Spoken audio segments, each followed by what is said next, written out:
You can play any game when you understand the rules. Learn the rules of life. A wise man leaves an inheritance for his children's children. Learn the rules of law.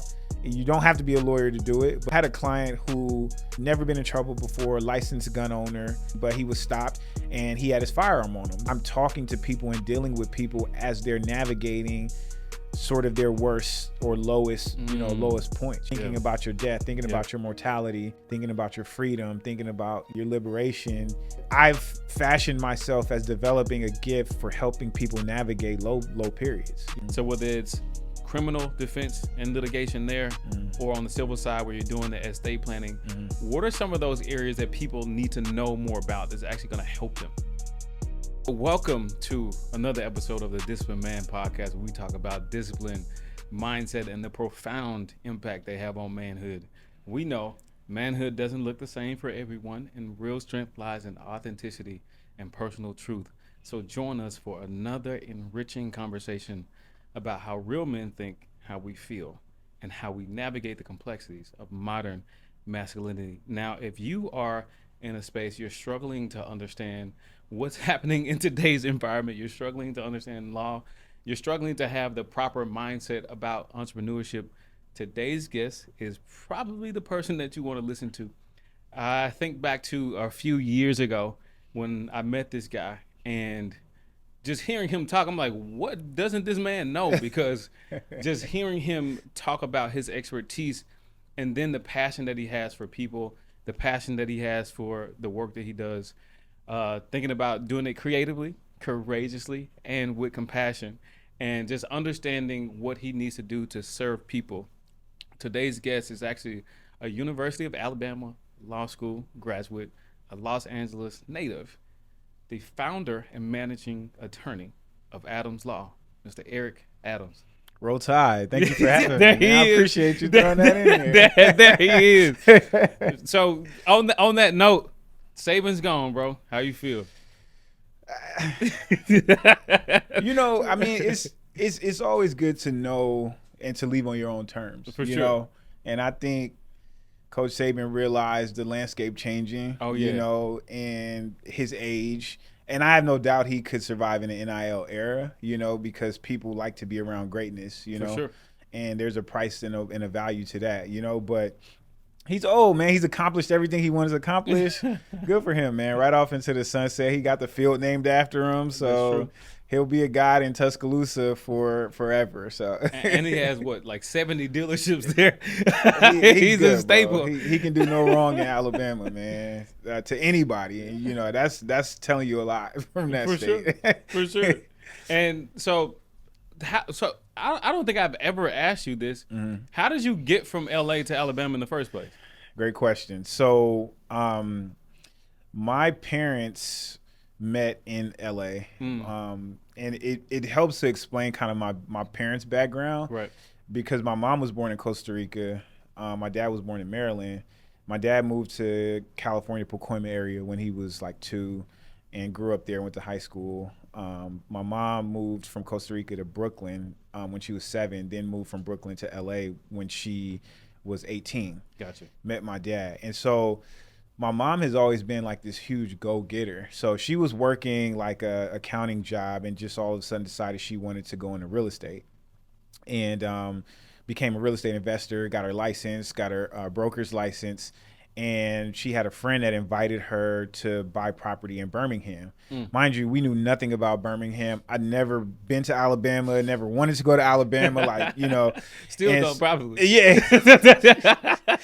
I'm back in California, right? So, but, she went out there, both of my parents, they liked it. They bought some properties. My dad did construction, so he handled the maintenance part. Mom handled the sort of financing, buying, all of that stuff. And it was a good match. And so their friend was like, hey, why don't you guys think about moving?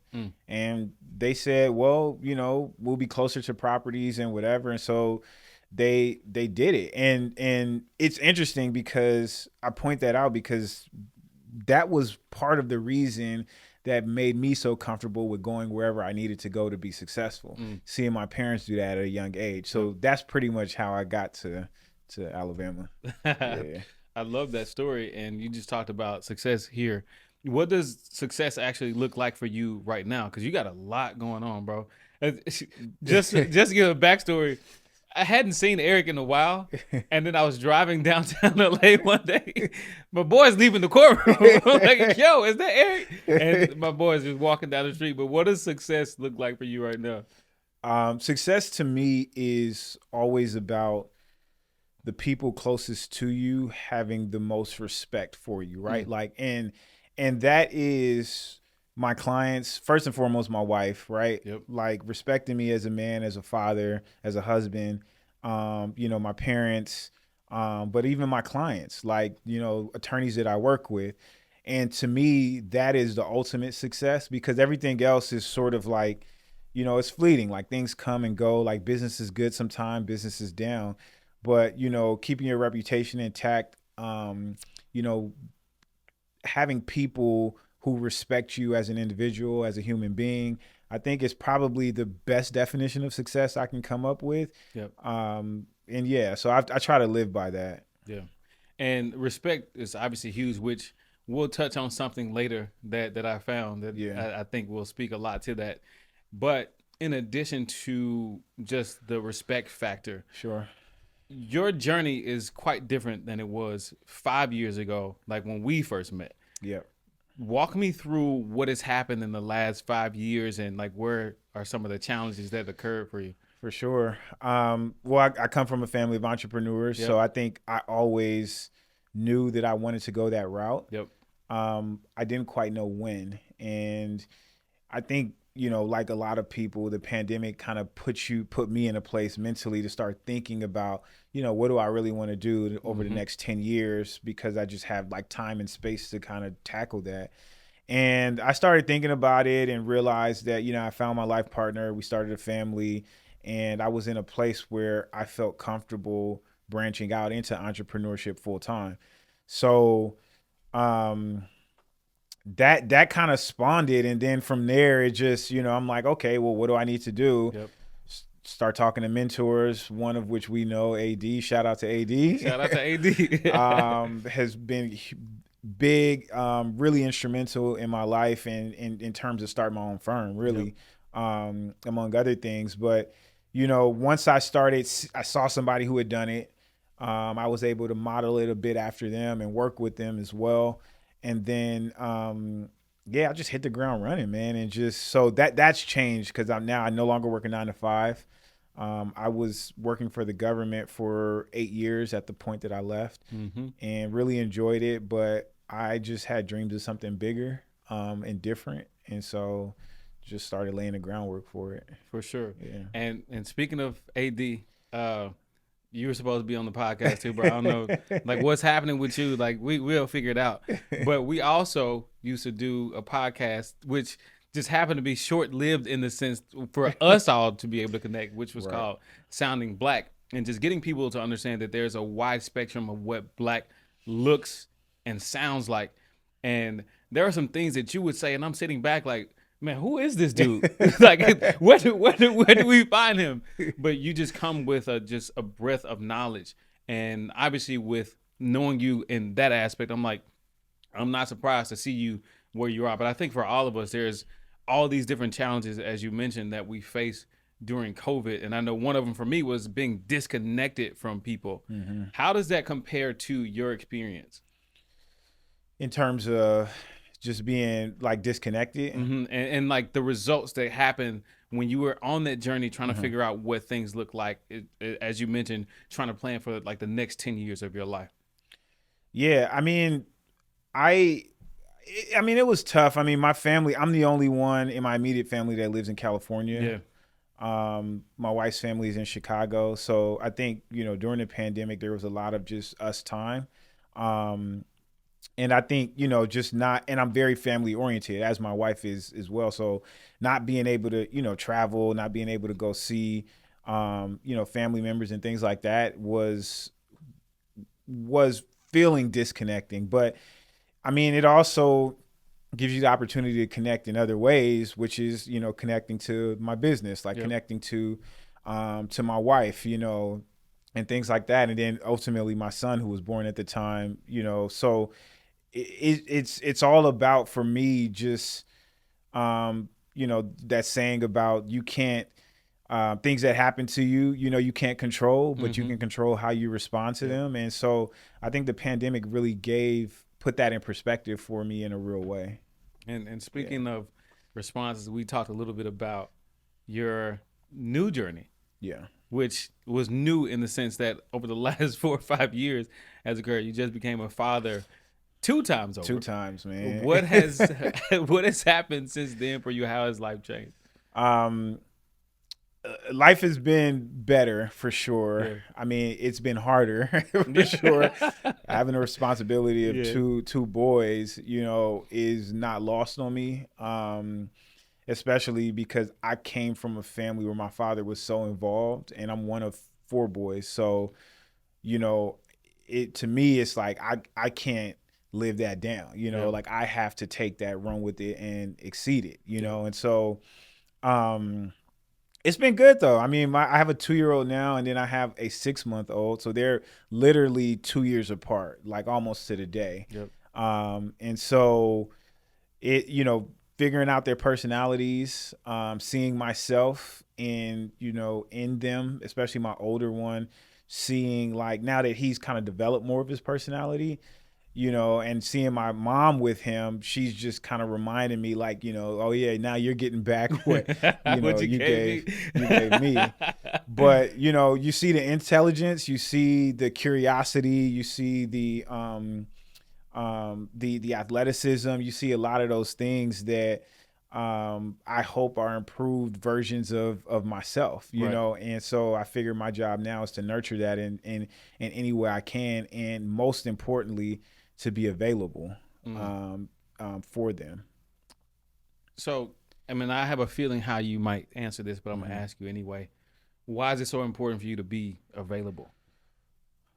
Because, man, like,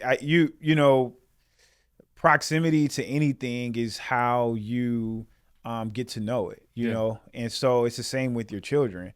Like, it's being in the household, being with them when they wake up, and I know I had mentioned it before, but like, I never went to work out at 5 a.m. in the morning. Like, I can get up early. I've always been an early riser, but I would never have thought about, going to work out that early. Yep. What switched was, one, I had my first son at, let's see, I'm 36. So he's at 35 years old, 34, 35 years old. And I realized when he's 15, I'm probably going to be I'm 50, right? For sure. So I was like, man, like, that's around the time when I started, like, playing my dad in sports and thinking I could actually take him and stuff. Right. And I was like, man, I have to make sure I'm in tip-top shape, because I need to be able to show him that I was still that dude, like I was that dude and I'm still that dude at 50. Right. Literally, like, that was my mindset. And so I'm like, all right, I got to start working out for real, and then I was like, but I also don't want it to take away from my time with him. So I just said, all right, he wakes up at 6 a.m. If I can get up at 4:45, get to the gym at 5, put an hour in, get back to him before he goes to school, then I'm there to wake him up, change his diaper, read to him, do whatever is necessary. And so those things, to me, like, being available, that's what that means. It means, putting in that extra work to make sure I'm there. So yeah. Yeah. So what you're saying is your son is going to wake up at 15, and if he does give you buckets, what's going to happen? I mean, I hope that he can give me buckets at 15, right? Like, just because I want him to be nice like that. Yeah. But he's going to earn them though, right? You know what I'm saying? Right. Like, he's not going to, like, he probably going to take some elbows, let him know what it feels like to, to feel a grown man, you know? But I never want to be in a position where at 50, he's pushing me around because I'm feeble or something like that. So I got to make sure I keep it up. For sure. And taking a step back really quick, I know we kind of covered like the last few years in a way, but there's so many things that can happen in your life, generally speaking. What was it that you woke up one day and decided you wanted to be an attorney? What caused you to go down that path? I mean, for me, it was my oldest brother, who's 10 years older than I am. He had gone to law school, and he was in law school when I was still, in elementary school. And so I looked up to him. He was a role model for me, and so I was like, oh, Right. I would want to do that. And so, like in my sixth grade yearbook, and when they ask like, what do you want to be, they have like from each child, they have their career path, and it says attorney.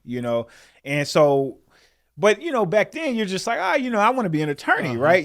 So it's like I saw it from my older brother, so that was probably the first seed. I definitely was the child who could talk my way out of things and was not afraid to ask for what I needed. And so I think some of those sort of intrinsic characteristics I had. But quite frankly, like I got to, when I was graduating from undergrad, I was a finance major. Yep. And the economy was tanking. And so there was really no job prospects in that sense. So I needed to do something. And so I started thinking back about, what have I always wanted to do? Gotcha. So I'm going to start studying for the LSAT. And it kind of just went from there. And then once I got into law school, I kind of just,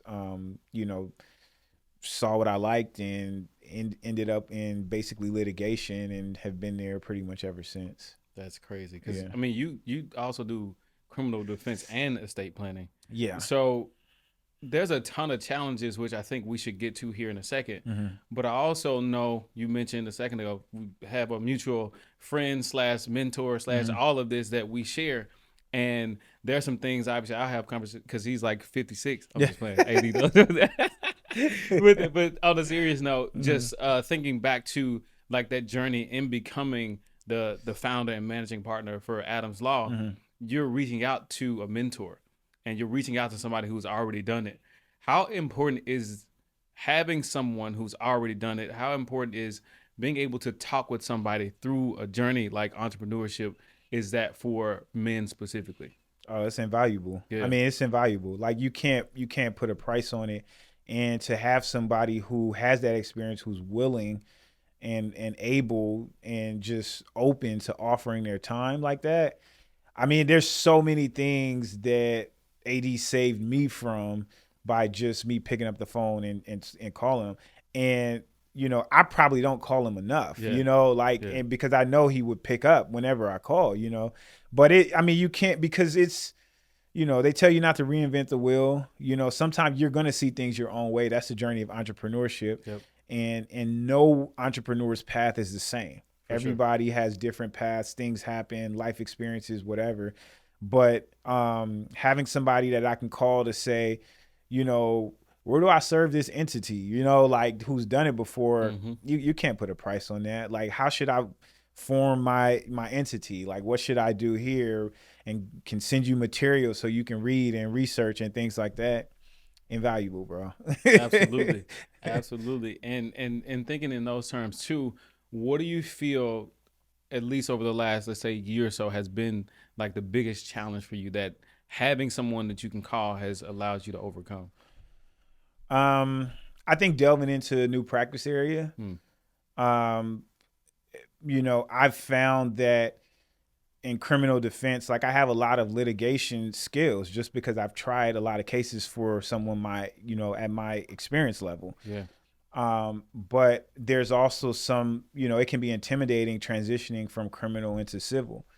And so I recently transitioned into like probate litigation, which is like litigation surrounding trust and estates and things like that. And I went through a trial and it started to click that I have very transferable skills that transfer from criminal to civil. And because of that experience, there's just a lot there that I can offer in the practice area. And the interesting thing is AD had been telling me that from the time that I opened my firm, and, going through that experience and jumping in the first place, I think, having that relationship gave me that confidence to do. But then also going through the experience, now I'm harping back to everything he's been telling me, like, oh yeah, you really can do this. And I think no matter how confident you are, like I'm a fairly confident man, and so having someone who can, tell you about their experience, introduce you, motivate you, encourage you, things like that. You can't, it helps. And I think it helped in that specific situation. Yeah. And, as crazy as AD is and as much as he talks, he's a pretty good dude. He's fairly decent. He's solid. He's solid. We won't say what we say off camera, but he's solid. Oh, boy. So I will read something to you really quick, which I'm sure you've seen before, but you probably haven't thought about it in a while. But this is something kind of thinking back to like the top of the show and describing kind of who you are as a person just from your character and the amount of time that I've known you. Said, Eric Adams, where do I start? This guy is just amazing. The reason I know him is that about 2 years ago, my brother and I got in a mess that could have cost us our freedom. Eric was appointed to us to help fight the case. We were all nervous, but he was confident that we were going to be okay. You can see his confidence in the courtroom when he defended us. He didn't hold back on anything. I can tell he really cared. That made me respect him a lot. You can tell when somebody really loves what they do versus someone who's just there for the money.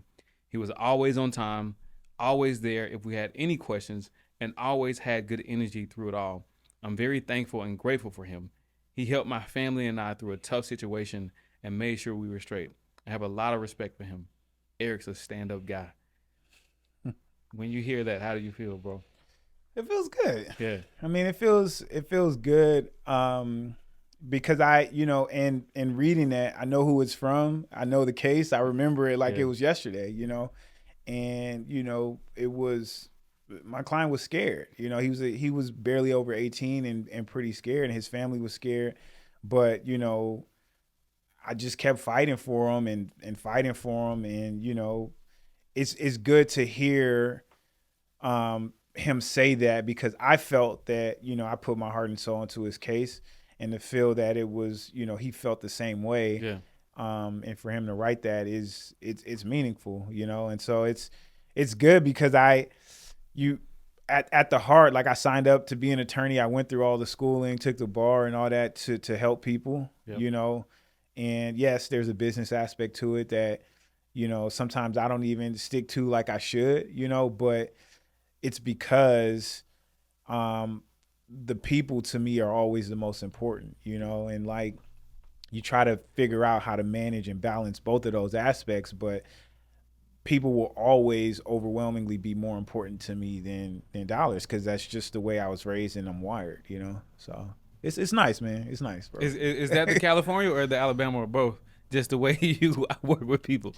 Is it the Southern hospitality? Yeah, I mean, it's interesting. I mean, it's just my parents, man. Yeah. Like my dad, like, from the time I was a kid, he would bring like some guy, homeless guy who had a job interview. He brought him into the house to clean him up, so that he can get ready for his interview. And like, so I saw that and I remember that growing up. So like, I think he passed a bit of that on to me. And then, my mom is just a hustler, man. She's just a go-getter. And so I think the combination of both of those just was like, all right, I can do this. So, yeah. So what are, for you at least, because, I mean, obviously you speak highly of both of your parents. Mm-hmm. What are some of the lessons that you got from your father that you want to make sure that you give to your sons? I think the biggest lesson is that you must be a man of conviction.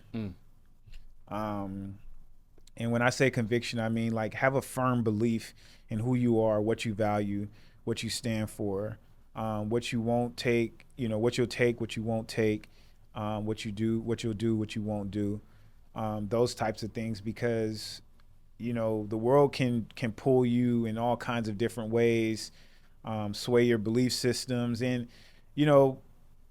being convicted doesn't mean that you can't be swayed or you can't adapt. And I think he showed me that. But it's that when you do believe something, when you do when you are convinced of a position, that you give it 100%, and that would probably be the biggest thing that I want my son to take away, because You know, if he decides that he wants to do law, he decides he wants to play basketball, if he decides he wants to be a doctor, he decides he wants to do anything, you know, maintain that conviction and put in the effort that's going to take you to where you want to go. Yeah. You know, and my dad, he passed that, you know, so I hope to pass that to my sons. For sure. Yeah. And there's a lot of people who might be listening to this and they're thinking to themselves, yeah, I mean, but Eric had this, Eric had that, whatever they're thinking to themselves. But they don't believe that they can be in your position. They don't believe that they can graduate from the University of Alabama School of Law. They don't even believe they can get in. They don't believe they can become an attorney, and they don't believe that they can transition from working that 9 to 5 to becoming an entrepreneur. What would you say to those people listening right now who don't have that conviction?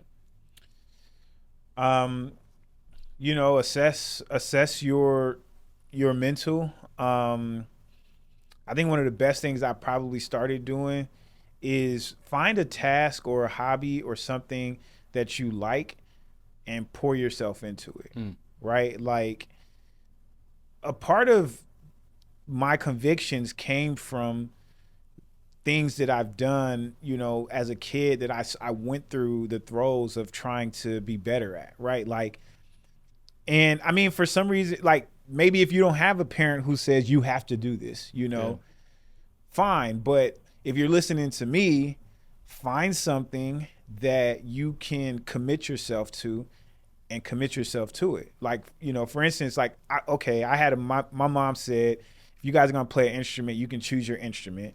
But once you choose your instrument, you can't quit, right?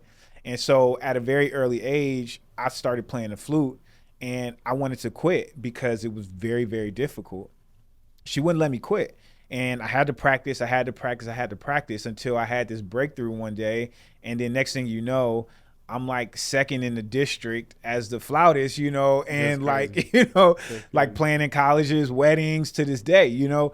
And it's like, that never left me in everything that I do. That simple lesson, because if you just push through things, right when you think you can't do it anymore, bro, I'm telling you, that's your breakthrough. And people think that I'm just gassing it. I'm not. Right. The people who are successful are the people who don't quit. Right. And if you get the right tools and you stick with it, you can be successful. I mean, we've seen the blueprint over and over. You can look at it, you know, just about anybody who's successful, and they'll tell you a very similar story. There's a Nipsey quote, which I know we talked about Nipsey a lot on Sounding Black, but there's a Nipsey quote where he says, you're closer to where you're trying to get than where you started. Yep. So the idea is you might as well keep going. And I think there's so many of us who just give up when we're this close. And I've literally gone through every emotion. As Nipsey said, even in that conversation, I've gone through every emotion. Like, is it gonna work? Like, what do I need to do? Should I go back and do this? Should I say that? Like, you go through all of these emotions, but you have to understand that your job is to have enough emotional intelligence, have enough conviction, have enough faith to know that even when it's hard, even when it's dark, even when you feel like you can't go anymore, you still have a little bit left. You just got to give yourself the opportunity to show up and actually do the thing, because that's where most people quit. There's this thing, there's a book, I believe the author is Brian Moran, called The 12-Week Year. And he talks about the emotional cycle of change. And so all of us start this new idea with this uninformed optimism. And then that uninformed optimism, as soon as we hit an obstacle, becomes informed pessimism, because now the belief is gone. Right. From there, you go to the valley of despair, and that's where most people quit. So they don't get to the other side where you can have this informed optimism, and then the breakthrough actually happens. So in hearing that, like, what are some of the takeaways that you feel like maybe people can even take away from that, or what we just talked about just now? No, I mean, I think that perspective is incredibly important, especially in this day and age, because of social media, right? Because a lot of times in social media, we see people's highlights. Like, when you go on social media, nobody posts their lowlights. Like, nobody really wants to be known by their lowlights, so they're not going to post them. And so, like, it's easy because that can be discouraging, seeing people's highlights and then being in your place of despair, or your valley, so to speak, so it can be even more burdensome in terms of pushing through to your objectives. So I would say keeping that perspective in mind, in light of the context of the era we're in with social media and things like that, is that's my big takeaway that I take from that, because for some people it can be harder, right? Because of everything around us. But the principle is the principle, man. You got to stick through. You got to process every emotion, and that's a big thing too. Yep. Process every emotion, man. Yep. And I learned that from heartbreak with dating. Mm-hmm. You got to process every emotion, and as men, we can't. We're taught to exhibit certain emotions, but it's all right to process your emotions, bro. Absolutely. Like I can tell you, man. Like if you're mad, you're mad. If you're sad, you're sad. If you're happy, you're happy. What's funny in hearing you say that is there's a video that I posted a couple of days ago that's actually doing a little something on YouTube right now. I mean, when I say a little something, like it has like 5,000 views or whatever it is. All right. And so what I say in that video was, I will cry and still outlift you.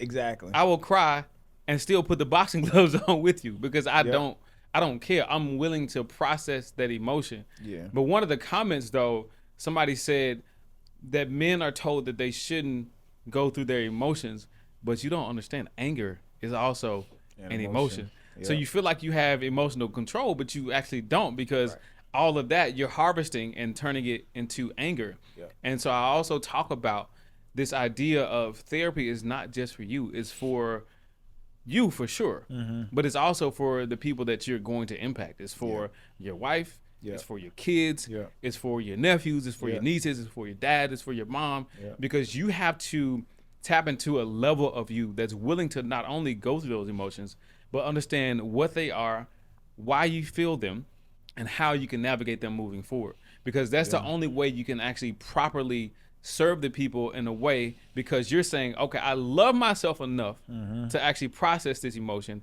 and actually go through what I need to go through so I can be the best version of myself for you. Yep. Nah, that's it on the head, bro. Like, yeah, man. I mean, I love the aspect of, I can cry and still outlift you, because it's not, like, crying is not a minimizing or diminishing of masculinity, right? Like it's embracing it, and so I think, in this day and age, even for hyper masculine men who want to, exhibit a certain persona or whatever, like redefining what masculinity is for yourself, is important. And, we got to get past the, you're human. Right. Exactly. So exactly. like, just be human, bro. Just, that's it. That's it. And so.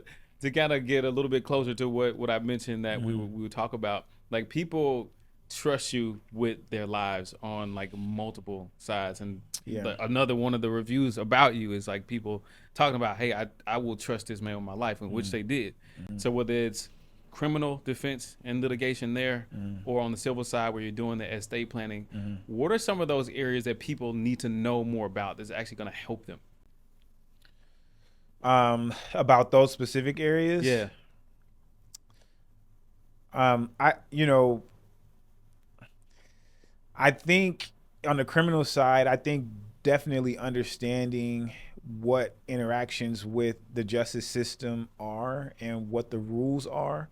Like, for instance, we just had this incident with Tyreek Hill, and this past Sunday where he gets stopped or whatever, and the police were overzealous, over aggressive.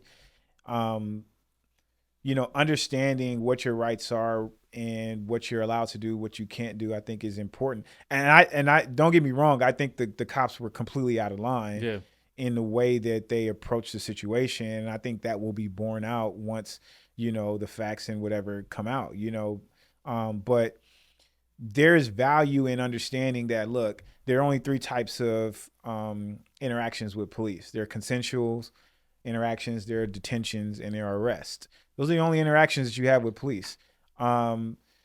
if it's not a detention or an arrest, then you can leave, right? Like consensual means that you're agreeing to be there. And so, understanding what that is and where that comes from. Now, obviously you're in a car, like that's a detention, like where he was. And I think for the most part, he had his reasons for why he was doing what he was doing. He wanted to roll his window up because there's fans going by and they could see him and he's a public figure, all of those things. And the cop just overreached and just went all, off the rails. But in my opinion, right? Yeah. My professional opinion, but because I have a non-professional opinion, and yeah, I mean, just so we're clear, like Yeah. as someone who understands Yeah. the Fourth Amendment and understands civil rights, but at the same time, yeah, I mean, I think that gaining that knowledge, I had a client who never been in trouble before, licensed gun owner, and picked up a case where it's resolved now, thankfully dismissed and everything, but he was stopped and he had his firearm on him that he owns, is licensed, everything. There were things about how you're supposed to hold the gun and, where the gun is supposed to be that he hadn't known prior to the case. But once I started representing him and he started looking into some of the laws himself and with my guidance and things like that, he learned the more rules about firearm care, firearm possession, all of those things like that. The liberation in his face, in his, in his disposition is telling, because he figured out, like, he understands the rules. Yeah. And I tell people all the time, like, you can play any game when you understand the rules. Just like you understand, like you got people today that can tell you every rule about football and basketball and, how to do this, how to do that. Learn the rules of life, learn the rules of law. You don't have to be a lawyer to do it, but I think that's probably the most important thing there. For estate planning, I mean, what's the saying? Like, proper preparation prevents piss poor performance. Yeah. And estate planning is all about proper preparation. Yeah. I tell people all the time, everybody has an estate plan. It's either the government sets it for you or you set it for yourself. And when most people, my clients, when they hear that, they say, oh, I don't want the government setting it for me. I'd rather set it for myself, And so that's where we come in to kind of help people navigate and have those conversations. I think, interestingly, people are like, how you do criminal defense and estate planning? But I think the connective tissue of both of them is that I'm talking to people and dealing with people as they're navigating sort of their worst or lowest, lowest points, thinking about your death, thinking about your mortality, thinking about your freedom, thinking about, your liberation. So I've fashioned myself as developing a gift for helping people navigate low periods. Let's say if you're not opposed to sharing one of the scares that you've seen with estate planning and why you could share with people it's so important to have that in place. Oh, in California, all right, we have a process that governs intestacy, which is if you die without a will or without a trust. Okay.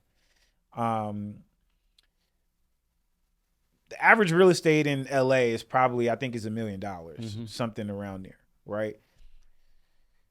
California has statutory fees that govern how much a lawyer gets paid, how much a personal representative gets paid to administer and distribute an estate based on California law.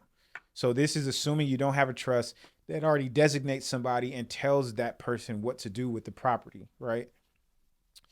You can take a house, and I've had a client, I can tell you, that's had a house. Only thing his mom really had to her estate was a house. House was about $750,000. That probate process was upwards of $20,000. Where had there been just a trust or even just a transfer on death deed or something of that effect, that number would have been reduced probably at least more than 60%. Wow. Right. And so, like, I mean, you can get a trust you're probably looking at, and sometimes people are a little afraid, but you're probably looking at a few thousand, right? Depending on what you want done. But compared to 20,000 or so that's taken out of money that would have gone to you, Right. or gone to your child, right, or your beneficiary, it's expensive and it's time consuming. Probates are typically 6 months or so to a year, even longer. And then if you get fighting, they can drag on for 10 plus years. And Wow. so when I talk about like the government defining that plan for you, I mean, they define it, but they don't have all the answers. And so if people start fighting, then you have to go to court. You have to litigate it. The judge has to do fact finding and all these things like that are time consuming and expensive. Because that was like that estate, that example, one person, nobody fighting, all good. Imagine if he had a sibling who was like, no, I want the house for me, or I want. Wow. The money just goes up. So now you're talking about 30,000, 40,000, all, so it's just, yeah. You want to avoid probate if you can in California, for sure. Yeah. Yeah. And I mean, thinking about my personal situation, if any of my siblings want to fight me, look, I got the boxing gloves. How important is it for parents to think about setting their families up? How important is it for men to think about setting their families up? When I was in law school, one of the interesting things, I had a mentor who told me, there's 31 days in most months. Read a chapter of Proverbs every day, right?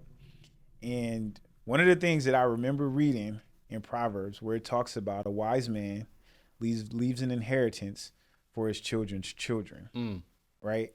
And so that always stuck with me way before I was even an estate planner, because it drove home to me the importance, and that it was incumbent upon me, if I wanted to be known as a wise man in my life, that I needed to be disciplined enough to set up my children's children, right? And so it's like, when you talk about, everybody wants to be wise. Nobody wants to be considered a fool. Right.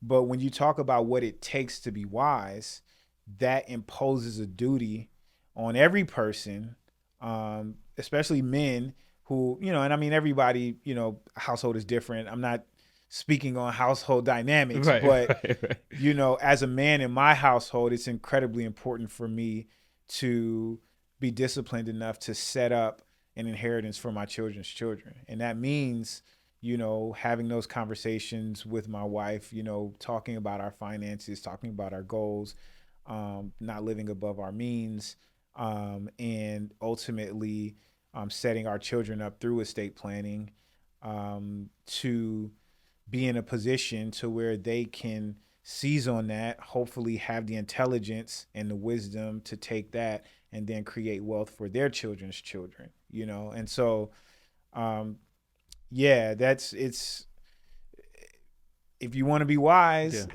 get an estate plan. You know what I'm saying? Yeah. Let's talk about what it actually means to create a vision for your family and how you navigate that part of your journey and what other men might be willing to adapt for themselves. Yeah. So I think in terms of, planning for my family and how that sort of changed with, a light goes off, I think, when you become a father, because you now have someone who's, or in my case, two people who are completely dependent, Right. On my wife and I, but dependent on me as a man, as their father,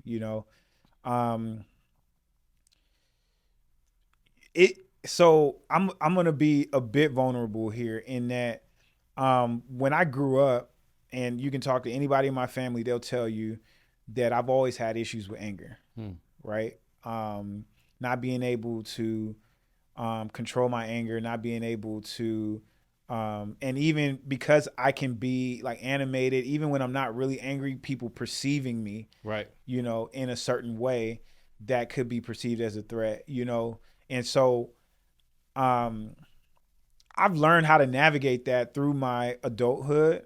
But I think when you hit fatherhood, you start thinking about what you're passing to your children, not just, tangible money and provision and all those things like that, but what type of character, what type of personality traits and things that you're passing to your children. And so when I became a father, I had to really start thinking about, how am I acting, and am I acting in a way that's going to build my sons up to be men that society can look at and respect, and even though I've navigated my life, no arrests, no criminal convictions, no whatever, and been successful in that sense, am I passing down traits that could potentially get my children in trouble? Am I making sure that my sons know how to address their mother, how to speak to their mother? Because I can tell my son, hey, you don't talk to your mother like that, or you respect your mother, or you don't do it. But am I doing that to my wife? Right. And so, because I've had, like, obviously no, domestic violence or anything like that, right? Like, I'm not, but like, when you're in a relationship, a real relationship, like anybody, you have arguments, you have, all of these things. And so, my wife had to tell me, like, yo, your tone is wrong. Like, I'm not receiving anything that you're saying because of the way that you're talking to me. And, it took her, like, addressing it, really, like writing a letter and saying, like, yo, like, you really have to, watch your tone. And, I have the letter in my office. I sit it there, and it's something that I reflect on regularly, to make sure that my children and my wife see me being as respectful as I need to be, to make sure that they maintain respect. And I don't mean respect in, like, in terms of deference, but that they value who I am as a person, And so, carving out that, that or dealing with my own issues in terms of, anger, in terms of, the way that I project, has been instrumental in carving out a vision for my family, not only just financially, but also just, emotionally and psychologically, and so as a kid, you don't really think about how your anger impacts like that, but I think as a father and adult, you think more about it. And then just in general, like, I still play basketball regularly. And sometimes testosterone gets to bubbling over, right? Like, you're an athlete, like, people start talking and whatever. Like, just last week, this dude was like, oh, I fight, and I just told him, I'm like, bro, like, like, 3 years ago, I probably, 5 years ago, I probably would have, what's up, bro? Like, you know what I'm saying? Like watch yourself. But in this, I'm like, bro, I got a family at home. Like, I can't, even if I win, okay, I already got my wife. Like, I'm not impressing nobody. You know what I'm saying? Like, and if anything, she's gonna not be impressed, because she's like, what are you doing, bro? No, like, no control. So it's like, in that sense, you think twice about everything. It's encouraged patience in my own life. It's encouraged, me just stopping. And I've developed a habit of just stopping and saying, okay, let me assess this situation outside of my emotions internally. And it's been a huge help. And I think a part of that has really, helped my family. And I'm almost willing to bet my wife would, if she were here, would just be like, I'm grateful for that. You know what I'm saying? It's made us stronger, and I think allowed us to go deeper in our love and affection for each other. So, yeah, I think about the importance and impact of relationships and how we as men have to navigate certain experiences, and you have to do so with emotional control, and you have to do so with emotional intelligence, because they're not necessarily one and the same. Yeah. Because you can be emotionally intelligent enough and still do something that's outside of the realm of the things that you're supposed to do as a person, as a man, and that cause you harm, and now you end up in Adam's law, and he's your criminal defense attorney because you reacted in a situation where you shouldn't have reacted to. So definitely in 100% agreement with you on that, bro. Yeah, man. Don't crash out, man. That's the name of the game. Yeah, Like, 'cause exactly. a lot of my clients, they just crashed out, and they, in the figurative sense of the word, they just lost control, and it hurts, bro, and it's expensive. So, Right. So yeah, for sure. I ain't got it. I ain't got it. Fast forward 40 years from now, because on average, men, we live until we're 78, I think. Yeah. So fast forward 40 years from now, 42 years from now, you're looking back at your life, and somebody looks at you, the Grim Reaper, and says, you can only leave 3 things. Let's say we exclude your family. Okay. You can only leave 3 things that Eric has accomplished. What are those 3 things that you leave?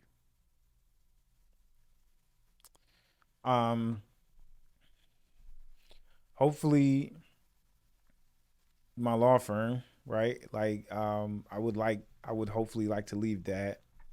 I know you said I can't include my family, but I would hopefully like to leave some money. Yeah, you're right.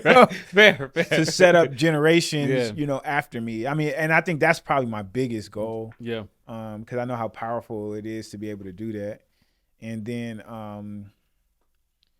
I think the last thing is just a legacy and a lesson of discipline, of conviction, and of never giving up, for any of the people who have encountered me in their lives, and so hopefully it spreads, from me to them, to their families, and to their friends, and to everybody, because I think ultimately we're a better society when, people are walking in their purpose and doing the best that they can, For sure. So I think those are probably the 3 I would say. I love it. Yeah. So every week on this podcast, on this show, I say discipline equals freedom. But in this case, Adam's law equals freedom. And while manhood may not look the same for everyone, remember the core values of authenticity, integrity, and resilience remain universal. We are the disciplined man, and this is what real men think. Eric, appreciate you, bro. Man, appreciate you for having me, too, bro. It's been a pleasure, man.